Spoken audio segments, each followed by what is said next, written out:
One morning I heard from the radio and there's a big wave overflowing. People was like driving out and running out. So I was curious what happened. So I was worried about my team and also what happening inside. So when I went there, it was like destroyed, totally destroyed. So the wave came already before on the way when I was on the way to work. So the wave came and destroyed everything. It was like disaster. People were running around and injured. So I helped some people and I got one guy who was like I think broken leg or something. So I decided to take him into my car and drove him to the hospital and drive back and help other people and we have to do emergency kitchen just to feed people because people were stuck inside the hotel. So then I got this award. Yeah. So there was approach from the TV show called Iron Chef because we are very popular in Phuket and so they were looking for a challenger. I'm the only Iron Chef who lived outside Bangkok. So I have to fly in and do some training and the people will come and challenge me. So I have to cook once a month and make sure I don't lose. The best dishes I made is in my restaurant. It's like I took the dishes from my restaurant to the show. This is more like that, yeah.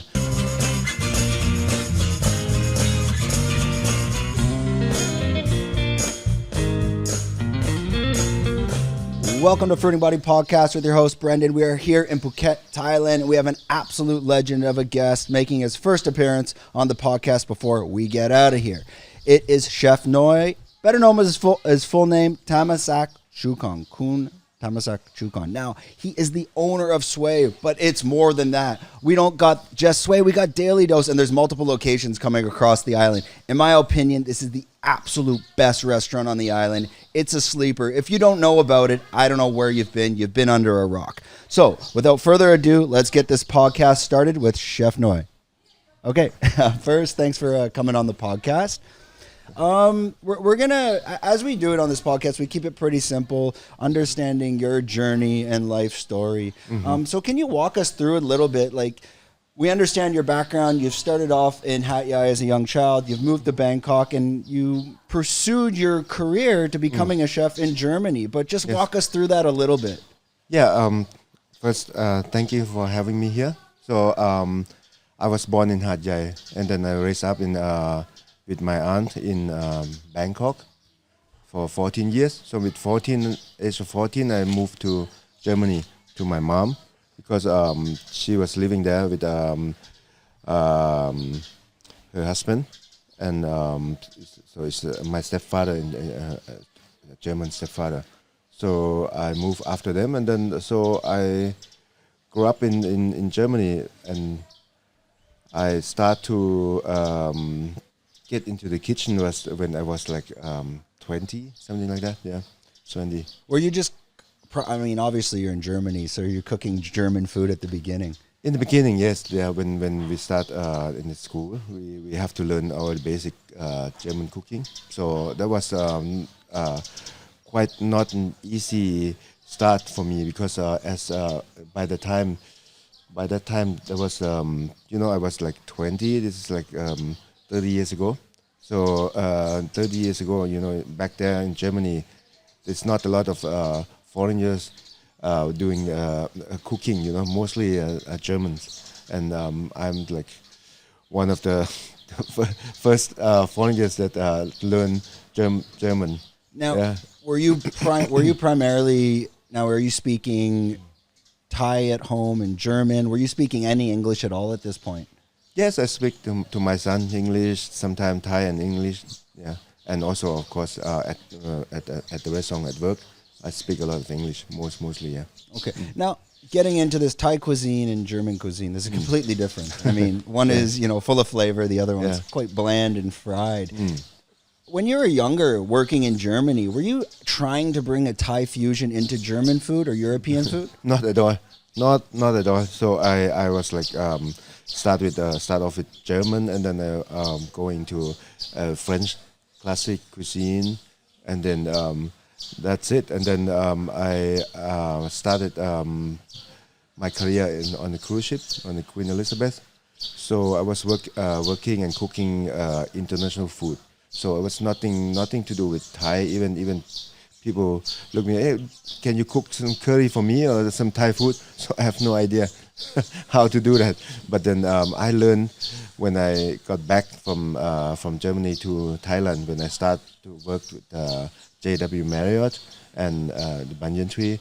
Then I start to develop my cooking, my cuisine or my style of cooking into like a little modern. So using Western cooking technique and adding Thai flavor while I was here. So. Yeah, my girlfriend is Thai, and she's like, yeah, I want to go to Canada, and we'll go for a couple months. But being Thai and going to a new country, the flavors, the dishes, they're completely different. When you left Thailand and first moved to Germany, were you able to get Thai food at the same level? Did you miss it? No, back there, I didn't care much about food or Thai food, or I was like more into sport, and so I didn't notice or realize myself that I am missing Thai food or anything, because when the first word I was speaking or I learned was throw in, was a football. So throw in Germany is Einwurf. So that's the first word I learned. So I mean, I hang up with I hang out with friends with all my friends it's German. Yeah. Was it 20 years ago? Well, maybe it was 20, 30 years ago in Germany. Was it easy to integrate at that time, or did they push back a bit? I mean, coming in as Asian, as Thai, of course. Was it a bit challenging? As I said, it's very hard. It's not easy, but I survived. It's okay. You're here now. Jumping ahead, we have mutual friends. I was talking about Shiram from Banyan Tree at Golf, and he was telling me, yeah, Chef Noi was cooking here at the Banyan Tree. So when you came back into Thailand, you first started at the JW Marriott, you moved to the Banyan Tree. Let's talk a little bit about first coming back into Thailand and getting back into cooking Thai food, essentially. What was that experience like? Because I'm Thai, look Thai, but actually I grew up in Germany. So when I came back, I used my advantage is like speaking German, have a German education, cooking skill. So people expect good cuisine from me. You know? So they start asking me like, okay, can you do some Thai? We're gonna open a Thai cooking school in JW. It's called Jinja. So I was involved in this project, opening a Jinja, a Thai cooking school. With attached to the school is a Jinja Taste, is a Thai restaurant. So I have to develop myself, my Thai cooking skills to open this outlet. So I did it, yeah. And is this JW Marriott up in Calac? No, it's Mai Khao. JW. Oh, at the Mai Khao as well. Now, I heard there's a story that you received a hero award during the tsunami and you saved a man. How do you know? Are you able to share a little bit about that story? Of course, yeah. When we start in Marriott, and that time was like I think 2 years before this tsunami came. I think, yeah, and then I was developing myself and again getting into a big position. I was working as an executive sous chef, and then one morning I was like every morning I drove to work from town to JW Marriott, and then I heard from the radio and from friends that there's a big wave and overflooding, like water overflood. So I went straight into the entrance of the hotel. So people was like driving on the way out. So all the people was driving out and running out. So I was curious what happening. So I have a big team behind me, and then so I was worried about my team and also what's happening inside. So I drove different direction instead of out. So because I was curious to see what happened. So when I went there, I was like destroyed, totally destroyed. So the wave came already before on the way when I was on the way to work. So the wave came and destroyed everything. It was like disaster in the hotel. People was running around and injured and yeah. So I helped some people, and I got one guy who's like I think broken leg or something. So I decided to take him into my car and and drove him to the hospital and drive back and help other people, and we have to do emergency a kitchen just to feed people because people were stuck inside the hotel. So then I got this award. Yeah. Yeah, I mean, at this point, there must have. How many people are at this hotel at that point? 1,000 people. This was right after Christmas, so it was high season. Yeah. There's like 1,000 people, 1,200 people, and a few went out, but most of them they didn't have home, so they were stuck in the hotel. So we have to cook like 24 hours, like a few days. What was the hotel even livable? Like, are the people able to go back to their rooms? No. So we have to open like a ballroom, just a emergency bed that they can stay there, and we have to run the 24 hours buffet, so people have to come and eat. Now, at that point, are you almost cooking 24 hours? Yes, yeah. I stay in the hotel and cook and open all the fridges, the walk-in freezer, walk-in chiller. Take all the food because of course there's no supply and nothing, so we have to cook with what we have. Now, was this the only hotel up there at the time at Macau? Were there other hotels around? No, this was the only hotel. Yeah. Were other local Thai people living around this area? Were they coming to the hotel looking for help as well? No, as far as I remember, no. We have to just feed the staff that stay there. But the staff, of course, they have their home, so they went back home. But the guests stay, so we have to feed the guests. And at that point in time, where were you living? I was living in town, in Phuket Town. In Phuket Town? Yeah. No traffic, not like today, so No, you could probably not at all. actually Yeah, drive fast, there yeah. in Very maybe fast. 45 minutes, right? Yeah, 30 minutes. Yeah, we'll try. I think this podcast, we've talked enough about Phuket traffic. It's everyone understands it now. It's crazy.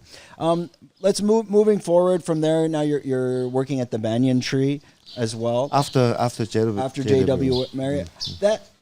This career path you've had that's led you to Suay. Did you ever see that this would be the end goal, or was it kind of a surprise to you? Did you have a plan for No, this? I didn't plan at all. I was like in a good position career. It's like I was an executive chef with Marriott, and then I moved on with Banyan Tree. It was like a corporate Thai chef, and then I got another position offered to me. It was like area executive chef because at the time I was a corporate chef. I was based in Bangkok. I didn't do much of cooking, but more setting up restaurants, Thai restaurant. The signature restaurant is Saffron. So I was sent to Mexico, to China, Seychelles, all over the world, just to set up the Saffron concept. Just on that operational Yeah, side, making sure it's working. In Banyan Tree. So it was like a recruitment, developed some menus and things. So it was like more in the office. And so my ex-boss that time was Siram.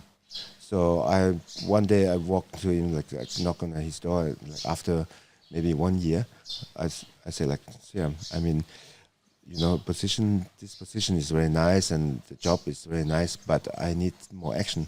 I need more of the cooking action. I need a big team, big kitchen behind me. So if you can move me out from Bangkok and doing some cooking in one of your property, that would be good. So he decided to move me to Bintan, to Banyan Tree Bintan, which is like Indonesia, right? Indonesia, next to Singapore. So I was in charge of the whole laguna, so of the whole resort. So that I had this position of area executive chef together with this corporate Thai chef. So it was like a big thing for me is like as a Thai, it was like at that time there was no Thai that holding this big position. But a lot of responsibility now. Yes, and so I didn't plan to step out of this position at all. Was this a new experience at a very high fast paced level for you? Like, and when you got to that position, did you enjoy it, or you're like, oh wait a minute, this is a lot more? I love it. I love it because I'm a man of action. That I like to get involved in a lot of projects, and so by the time I was in charge of 17 restaurants, so that was like a big capacity for me. Yeah. At which point, I'm assuming around 2011, 2012, you open up Suay. Now, Suay was the first restaurant opened up in Phuket Town? Yes, correct. Yeah. How did that all come together? When I was working in Banyan Tree, then I got I have to check up in Phuket Town, so I came always back to Phuket. Phuket was my basement, so I came to see my friends and did some checked up, and I was diagnosed with hepatitis C, so I could not work in the kitchen for the time, and it was a big thing for me. It was a big change. So I have to tell my boss, tell Siram that okay, Siram, I have this problem with my health.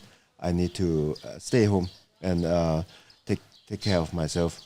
So that was the change. So I was staying home. Banyan Tree took very good care of me. So they paid all the treatment for 1 year. So I have to do like half chemo. Yeah. So by the time it was very difficult for me because so I got ill with this half chemo. Everybody knows how the immune it system works. is Yes, zero. And then by the time I stayed home, and my sister came up to me like, okay, I would like to open a small restaurant. A small restaurant. You know, I was in charge of 17 restaurants. So, yeah, okay, with half chemo, with this treatment, one small restaurant is fine with me. I can help you. When I help you, so okay, let's put together 50-50. So we opened a small restaurant called Suay in Phuket Town, with all my cooking skills from 5 stars corporate Thai chef to open a small restaurant. That was the first restaurant in Phuket Town where we used to serve modern Thai cuisine, tuna tartare. That was back there was 69 baht a plate, tuna tartare, when we offer to people. And since day one, the restaurant was packed. Can you imagine, like 20 years ago, or like Suay cuisine in Phuket Town. So nobody knows like, what is this cuisine all about, and people start to come, and every day was packed. How did it grow at the beginning? Was it mostly Thai customers, foreign customers? Thai. And was this all word of mouth? Yeah, all word of mouth. So first customers, of course, all was Thai and from Phuket Town.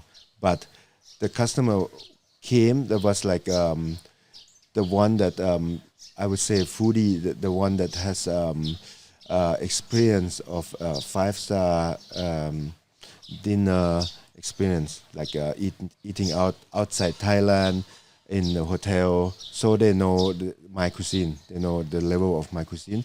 So they was enjoying very much the tuna tartare for 60 or 70 baht, So everybody was like eating without seeing the bill, like they don't care about the bill because they know it's so cheap and this level of food, so they can. So the restaurant was very popular, and then I think after maybe not even a year, maybe 6 months, there was a first Farang came to the restaurant. Of course, Farang came with a TripAdvisor review. When they left the restaurant, there was like a review on TripAdvisor, the first review. After that, can you imagine? So all the foreigners, the tourists start to come, and more and more and more. So now Suay is serving like 80% is foreigners. Yeah. You're running the first Suay in Phuket Town. At which point did you realize, okay, this is my job now? Because it sounded like at the beginning it was a bit of a hobby. Yeah, it's a hobby, and then doing the treatment, I was like opening this restaurant with my sister, and at the same time, I have to take the treatment. It was like very tough for me, tough time for myself, my personal life, my health. So, but then after 9 months, I got this test out that my body is fine again and everything is good. The virus went out, so my body respond very good with against this virus. So was out, thank God. So then the time I have to talk to my boss, and so they wanted me back, of course, right? So there was like juggling Suay for myself or going back to the hotel and doing what I was doing. So I was decided for myself, business, my own business, instead of going to 5-star, staying in a nice villa with a big team, big responsibility. So I start from zero. Let's do. Let's start off and push this restaurant forward. Yeah. And when did you realize, okay, this is successful. We're making money here. I can survive off this. Did it take a year, a couple years, or can you explain a little bit about the timeline? No, actually, I didn't care anything about my the income, the salary. It was like I put my salary to like by that time was 20,000 baht a month. Yeah, you got to pay yourself. Yeah. So that time I was like into surfing, so it was like very very easy life. Like going in the morning shopping. I was like walking fresh market every morning. After shopping, I dropped the stuff back in the restaurant, in the kitchen. So then I took my small pickup, and went to Qatar Beach and surf half day. Come back and do some cooking and serving for dinner. Yeah, I think back then, 2011, 12, 20,000 baht living in Phuket Town, you can survive. And if you have, easy. It's easy. Today is a bit crazy. Yeah. Lovely. It was I did enjoy much of that time. Very very good. And then so the restaurant become more popular, and so there was a approach from a TV show called Iron Chef. So because we are very popular in Phuket, and so they were looking for a challenger to challenge one of the Iron Chef in the show. So they asked me, Chef, you like to challenge one of the Iron Chef in the Iron Chef show?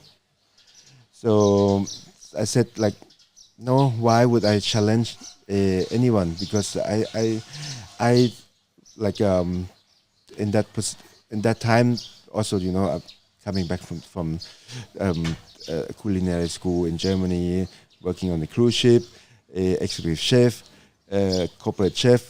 I didn't think that I have to challenge anyone, so I rejected. I said like, no, I don't want to challenge anyone. I think like if it should be on the other way, they should challenge me. so I say no. Then they keep coming back. Like I think 2 years they've been calling. I'm from Iron Chef show. Would you like to come and challenge? One of them said no. So I keep saying no. So people ask me like, how did you get to become Iron Chef? Then my answer would be just keep saying no until one day they will call and say like, oh, okay, we check on your profile. I think you don't need to challenge anyone. We offer you to become Iron Chef in the resident chef in the show. How was it? Just a full season? Was it a couple seasons? How did the show work? The contract was signed for 2 years, so I have to the people will come and challenge me. So I have to cook once a month and make sure I don't lose, because that's otherwise it wouldn't make sense if the Iron Chef keep losing. So I have to at least I'm allowed to lose 2 times, and then the third time I have to win. So otherwise it's like you out of the show. You were flying to Bangkok once a month for that. That's also I went to a very tough time because it's like I'm the only Iron Chef who lived outside Bangkok. So I have to fly in and do some training and some practicing with two of my assistants in Bangkok, and then take on the show. And this would have only been on Thai television because it's kind of still the beginning of social media. I mean, YouTube and Instagram wasn't what it is today then. No, it was like on TV. From that experience on Iron Chef, out of all the dishes that you were challenging with, what were you most proud of? Most proud is like, as I said, I was the only one Iron Chef from outside Bangkok, and the challenge, the tough time I went through, and so I have to fly from Phuket to Bangkok and keep up with these challengers. They all come and they came with 200%, of course, because they have only one shot, and I have to cook every month. So if I go there with less than 100%, if I'm not trained enough or not practice enough, so I will lose.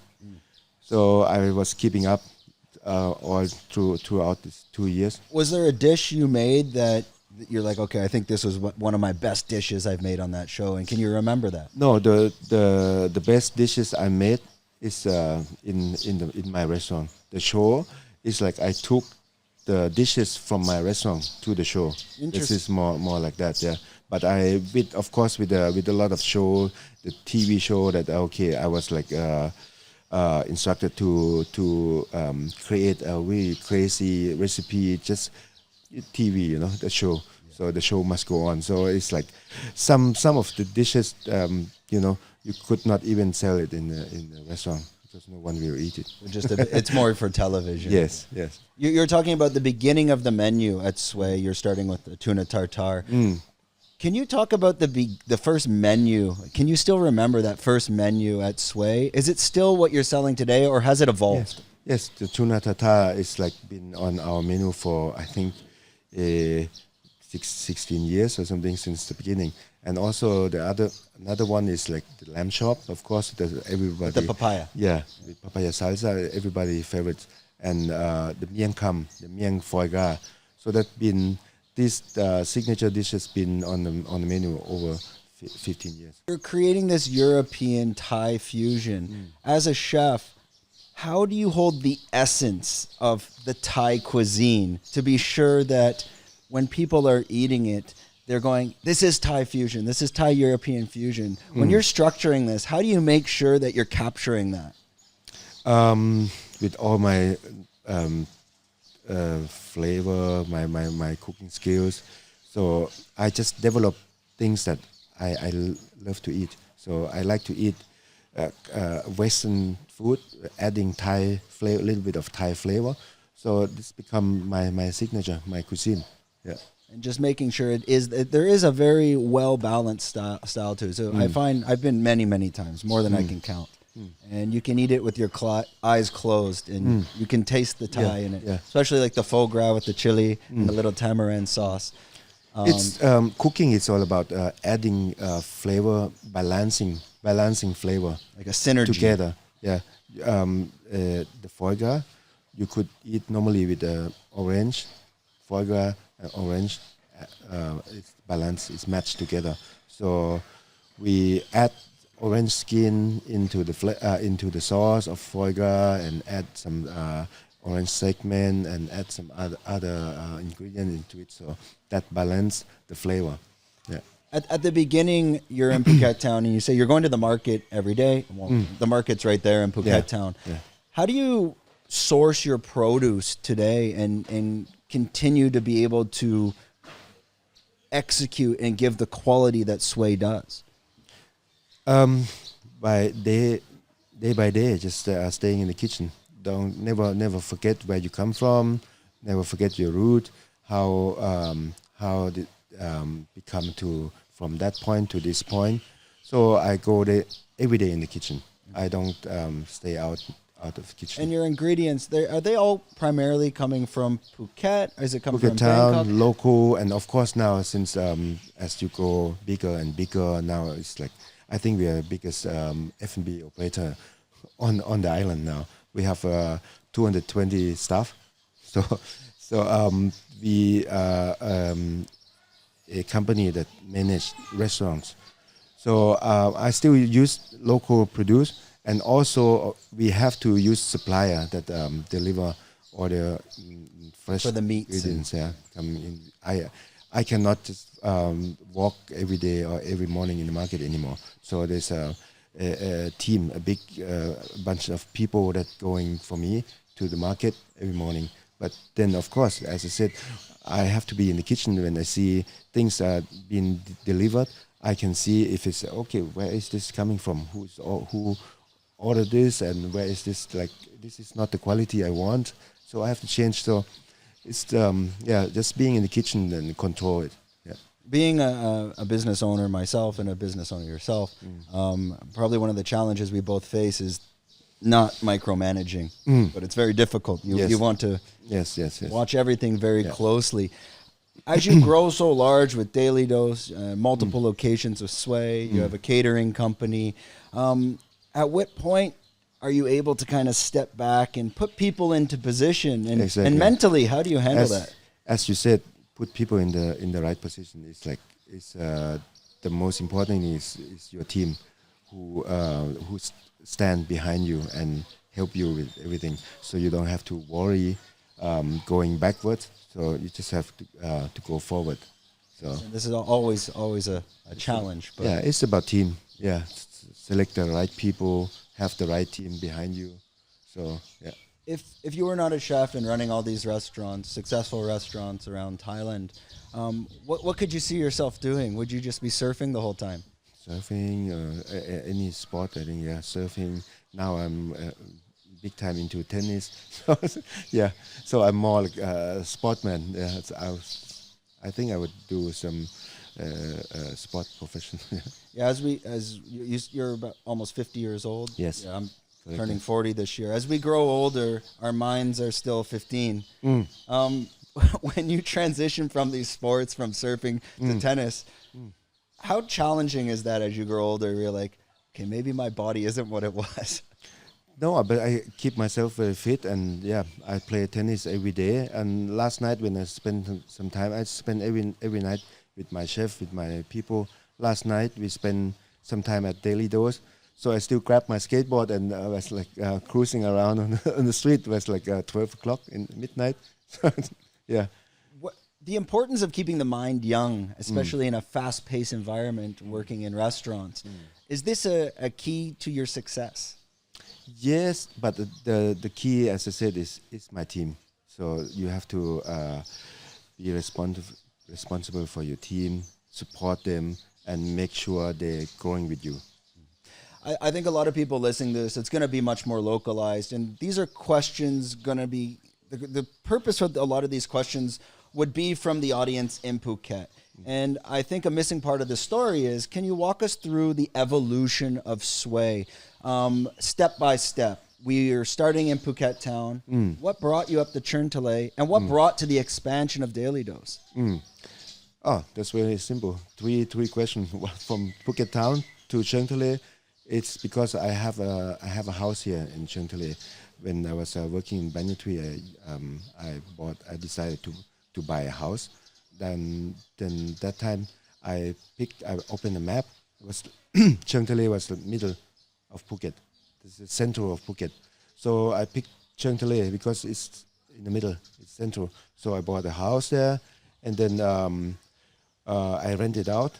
And one day the people who rent the house, they have to move back to Canada. There was a teacher at I think Tanyapura something school. Yeah, GWC So they move out.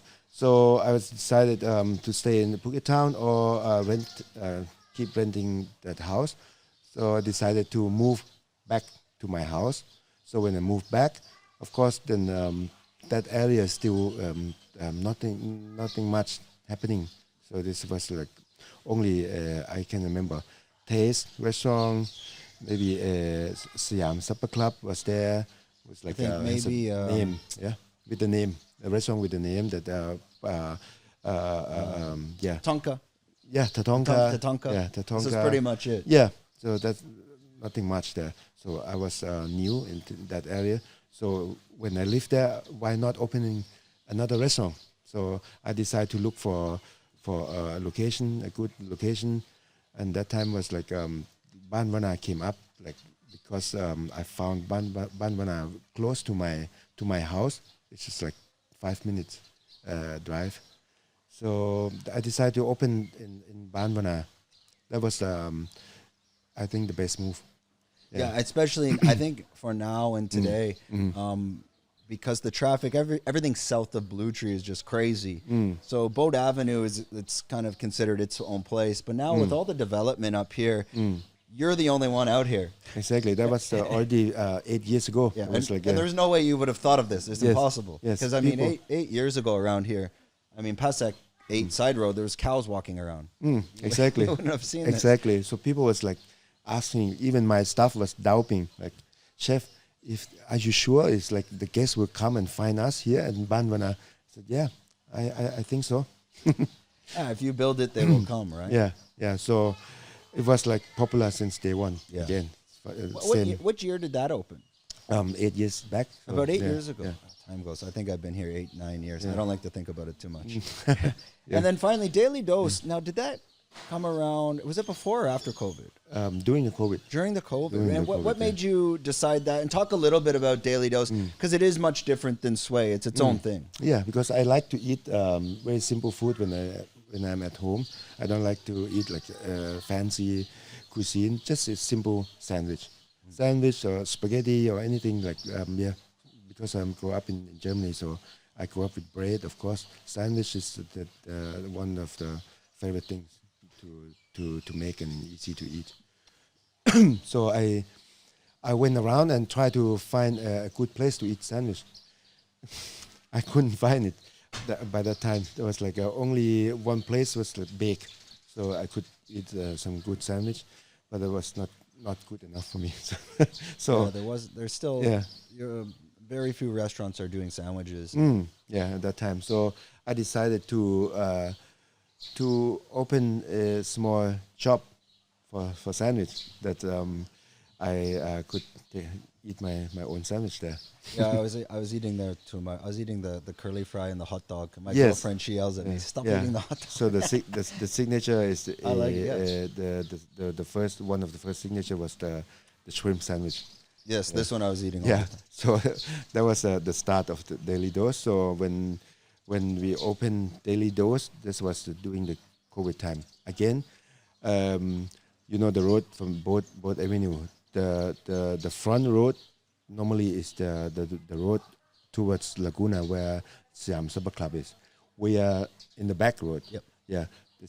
Nobody cares about that road. Actually, it was like empty. It was like Even the building behind you, I don't think any of that was there at that point. Yeah. Like there's many restaurants back there now. Now, I yeah. don't think that was there. Like that was Crop like Pan and- during the COVID time. It was like yeah, this. this place Nobody just there. grew too fast. Yeah. as well. I mean, it's been crazy. Yeah. Even on that side, on Daily Dose. So the idea was it was supposed to be more almost like a lunch spot, but it's very busy at dinner now as well. Yeah, so of course, we keep ourselves very busy. We're adding some live band, and then the Oktoberfest, yearly Oktoberfest, and we keep ourselves very busy. Yeah, I was drinking a lot. I go there if I went out the night before. I go there, have a hot dog and a Caesar. That was my hangover Yeah, cure. simple food that you can come every day and enjoy a cup of coffee with some sandwiches. I had a friend on the podcast yesterday. You might know him, Didi. I think you catered for him. I catered for Yeah, so catered many so many people. people. When did Every day. he said he did a big event in Laguna. He's in the crypto world. Anyways, he said you catered for them. He said it was fantastic. When did you guys get into the catering? That was already in Phuket Town already. Always doing the catering. Yeah, because as I said, with my capacity of in charge of 17 restaurants, I could do easy run a small restaurant, go surfing, and then also doing the catering. And just before we wrap it up, just a couple minutes on this end, the catering style, and because people might not have been aware of that. To be honest, I wasn't even aware. When Didi said it, I'm like, I didn't know they did catering as well. And for the audience out there listening, the cater is there like we say like a minimum order quantity or a certain amount of people you should be catering to, or is it do you just pick up the phone and ask for that service? How does that work? Now, to this point, as I said, we have like 220 staff, and we have to take care of our staff. So it doesn't matter how big or how small catering request, we can do it. Perfect. Yeah. Some day we do up to three catering a day. Wow. Easy. Today also we have two catering on two boats today. Wow. Yeah. Crazy busy. Our last question, there's so much going on with yourself. I mean, you have multiple locations of Suay, you have Daily Dose as well, you have the catering service, and I believe you were doing some classes as well, like cooking classes. I'm not sure, is that still going on as well, the cooking classes? No, this is a long time gone, yeah. And finally, what's next can we expect? Are you still expanding? I think you are not aware of our new place in Bangzhou. We've been building this, I think, almost a year now. It's going to be our headquarters. So there is offices, accounting office, marketing, HR office, a bakery, a center kitchen, and of course new Suay and new Daily Doors. With in the middle is a Zen garden, Japanese Where garden. is that located? It's when you drive from Suay to Blue Tree. Yep. And there's a Bangzhou traffic light. Turn right. Yeah, you can only turn right. Yeah. Yeah. When you turn right, we are on the left side. Oh, it's that big building. Yeah. Ah, yeah, okay. That we are building our I was headquarters. wondering. I thought yeah. that was a house. I'm like, somebody's No, building here. no. Oh, okay. When That's is that us. expected to open? By the end of this month, we should be able to open this Zen Japanese garden in the middle, and the Daily Dose. And by the end of March, we should be able to open Suay. The main kitchen already moved in. Next week, the bakery will move in. And then we even have a rooftop bar. Wow. Yeah. That's perfect, especially for us. Well, we're moving to Hua Hin, so we got a couple. We'll come see it before we leave. But no, it's a great location for us because we're always we're either going up to Suay or we go to Hoi Sap. Pretty much the only so two. this is around Hoi Sap there. Perfect. Okay, that's gonna wrap up another episode. Just before we cut this out, and we'll give this whole file to your marketing team. So boom, you got tons of free marketing content now to play with. Thank you, appreciate it. Just before you see the big camera there at the lens. If you want to stare to your audience out there, just let them know if they want to find you on Instagram or find more information about Suay or even your social media accounts. What's the best way they can reach out to you? And you can look right to that camera. Hi, everybody. I think if you want to stay tuned, stay with us, see what we do or what we up to. I think it's the most easy way is my Facebook, my Instagram that you can just follow. Chef Noi Tamasak is my IG, and Tamasak is my Facebook. That wraps up another episode. Thanks a lot for coming on. Thank you. And hope you guys enjoyed. Don't forget to like, subscribe, and do all that fun stuff. Leave some comments. Maybe let them know some dishes that you'd like to see on there. No, I'm joking. Okay, we're out.